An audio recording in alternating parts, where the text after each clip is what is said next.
tout le monde dans cette nouvelle vidéo. Donc aujourd'hui on se trouve dans une vidéo, je sais pas trop en fait. J'ai essayé de faire une vidéo ce matin mais que finalement du coup je l'ai supprimée. Voilà. Je pense que je vais la refaire du coup. On va parler de voilà, j'avais envie de faire une vidéo dessus parce que depuis à peu près un an et demi, je suis dans ce genre de période où je me pose beaucoup de questions sur beaucoup de choses. Il y a des choses sur lesquelles j'ai les réponses et des choses sur lesquelles je n'ai pas encore les réponses. Et je sais même pas si je les aurai un jour. J'ai l'impression que je les aurai pas, mais en même temps, de comment j'étais en 6ème, je pensais que j'allais rester comme ça toute ma vie, alors que maintenant, en arrivant en 6ème du coup, et bah aujourd'hui en quittant la 3ème, bah ça a changé. Et donc voilà. Du coup, on va parler du coup des métiers du coup.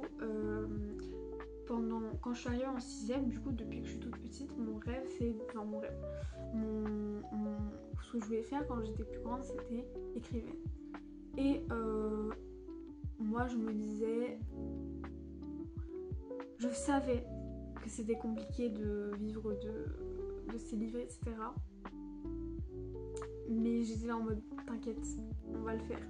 En vérité, ce que je voulais faire quand j'étais petite, c'était surtout écrire des livres. Et pour moi, écrire des livres, c'était forcément... t'étais genre... Enfin, je sais pas comment vous dire, mais c'était un peu tordu. C'est-à-dire que genre en mode... Pour moi... T'étais écrivaine, t'étais obligée d'être publiée. Et donc du coup, genre, si t'es... En fait, pour moi, vu que c'était un métier, et bah du coup, t'étais obligée de le faire quand t'étais adulte. Donc ça voulait dire que tu... Enfin, tout un truc. Ouais.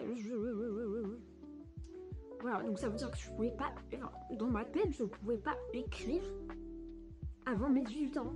Je pouvais pas écrire de vrais livres avant mes 18 ans. Parce que sinon, ça voulait dire que... Genre... C'était ça dans ma tête.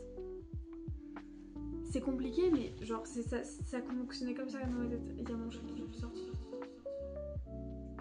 C'est pas grave. Mais du coup, genre, c'était vraiment compliqué dans ma tête, mais c'était comme ça, quoi. Et c'est par plein de métiers, mais l'idée qui revenait le plus, c'était de devenir écrivaine. Mais bon, et devenir écrivaine, mais du coup, juste pour écrire des livres.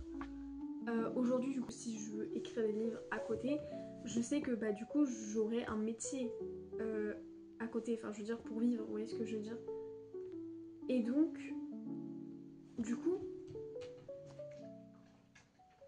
c'est la question de me dire quel métier je vais faire parce que je ne le sais toujours pas, d'accord. Je me suis tout de suite... Je suis tout de suite allée vers le métier du coup bibliothécaire parce que c'était toujours au niveau des livres, etc. Je suis pas... J'aime pas trop faire beaucoup d'études, enfin j'aime pas trop l'école. J'aimerais pas faire non plus beaucoup d'études. Je vais pas partir dans les trucs scientifiques parce que bah déjà j'aime pas ça. Et au niveau de l'apprentissage, etc. Enfin, je suis pas du tout le genre de personne qui aime mémoriser tout et tout. Enfin, voilà. Et du coup, je me disais, qu'est-ce que je vais faire? Et du coup, j'étais en mode, bon, bah, soit je deviens libraire, soit je deviens bibliothécaire. Et je me suis un peu refermée là-dedans parce qu'en même temps, je vois pas ce que je pourrais faire d'autre. Et en fait, je me suis rendu compte que potentiellement devenir prof de latin. Vous allez me dire, mais qu'est-ce que c'est que cette idée? Ça n'a rien à voir. Il faut savoir que je suis obsédée, mais quand je vous dis obsédée, c'est obsédée par tout ce qui est mythologie grecque, etc.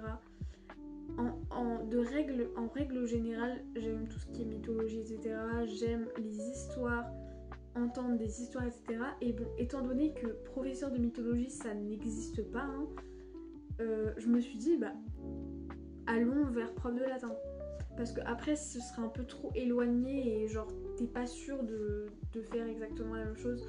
Donc du coup je me dis pourquoi pas faire prof de latin et grec. Je me dis pourquoi pas faire prof de latin. Alors c'est une idée comme une autre. Alors, en fait il me disait genre ouais faudra que tu travailles et tout au lycée parce que voilà. Parce que genre ça compte pour Parcoursup, je sais pas quoi là. Genre on nous explique même pas ce que c'est Parcoursup et on est déjà en mode ça va compter et tout, faut que tu travailles. Ta gueule le chat. Et en fait, chose qui est dommage, c'est qu'ils aient pas gardé les... Ils auraient dû faire un bac, genre ils auraient dû continuer les bacs genre S, un bac littéraire, bac scientifique et tout, ils auraient dû garder ça. Voilà, moi je vous le dis, ils auraient dû garder ça. Parce que moi j'aurais pu direct me spécialiser dans le bac littéraire parce que bah du coup prof de latin c'est dans le littéraire et tout, des trucs comme ça. Donc du coup j'aurais pu me spécialiser bac littéraire déjà parce que de toute façon je sais que je vais le faire parce que je vais pas aller en bac scientifique, ça c'est sûr. Mais genre voilà, et en plus genre parce que ça veut dire que je suis obligée, parce que je peux pas faire de bac pro, du coup je suis obligée de faire voilà. Mais donc du coup après je sais pas trop parce qu'il y a beaucoup d'études, mais je sais pas, je verrai. En fait je sais pas vraiment si je vais le faire et genre j'arrive pas à avoir la vision de l'avenir, mais genre vraiment grand. Genre j'ai l'impression que c'est trop bloqué, etc. Enfin vraiment je me pose beaucoup de questions. D'ailleurs c'est un peu pour ça que cette vidéo est faite, mais bon. Et donc mes parents, enfin mon père en tout cas, j'ai l'impression qu'il croit pas trop en moi. J'ai pas dit à ma mère, mais genre parce qu'on parlait de ça, du coup il parlait de notes, etc. Il était là en mode ouais non mais je suis pas sûre. Il me dit ouais il y a beaucoup d'études et tout, nanana, je suis pas sûre. Puis en fait il commence à venir et à me faire ouais mais tu t'y connais en déclinaison, tout ça, nanana, tu les connais par cœur. Et je suis là en mode mais de toute façon. Et genre j'étais vraiment là en mode bah oui j'ai fait latin, enfin je les connais pas par cœur mais de toute façon j'ai gardé mes cours. Donc déjà de 1, si je dois apprendre les déclinaisons je peux le faire. Là si je veux le faire pendant les vacances je peux le faire. Donc voilà. Et ensuite, chose numéro 2, c'est que on l'a appris en latin certes, mais le latin, enfin je veux dire le collège ça fait pas partie des études supérieures. Je suis sûre, si je vais faire mes études des études pour devenir prof de latin, il y en aura, ils sont même pas fait latin au collège. Donc en soi, oui, je serais peut-être un peu en avance parce que je connaîtrais un peu les bases, mais voilà, enfin je veux dire, oui, ça serait à apprendre. Enfin, je veux dire, voilà, genre, vraiment. Voilà, du coup, ça me saoule déjà. Ils croient pas en moi. Mais bon. Genre déjà j'ai rien fait, j'ai même pas fini le lycée qu'ils croient déjà pas en moi, ça me saoule. Et ensuite, non en vrai ça me plaît genre, enfin, moi je serais plutôt là pour tout ce qui est mythologie, mais vraiment si pour le faire bah, je dois apprendre d'autres choses, enfin de toute façon c'est comme dans tout métier. Dans tous les métiers il y a des points forts, il y a des points faibles. Si je veux devenir bibliothécaire de toute façon, certes je suis entourée de livres, c'est assez calme du coup dans une bibliothèque, il y a des choses sympas à faire, mais après il y a le rangement des livres qui peut être un peu saoulant, voilà, enfin des choses comme ça, voilà. Enfin, vous voyez, dans tout métier il y a des mauvais trucs, donc de toute façon, voilà. Autant faire quelque chose qui me plaît pour que les choses chiantes soient moins chiantes justement à faire. Je sais toujours pas vraiment ce que je vais faire, mais en vrai, prof de latin, je pense que c'est une bonne idée. Ça se trouve, dans 5 ans, je vais être là en mode mais t'es pas du tout devenu ça et tout, enfin voilà.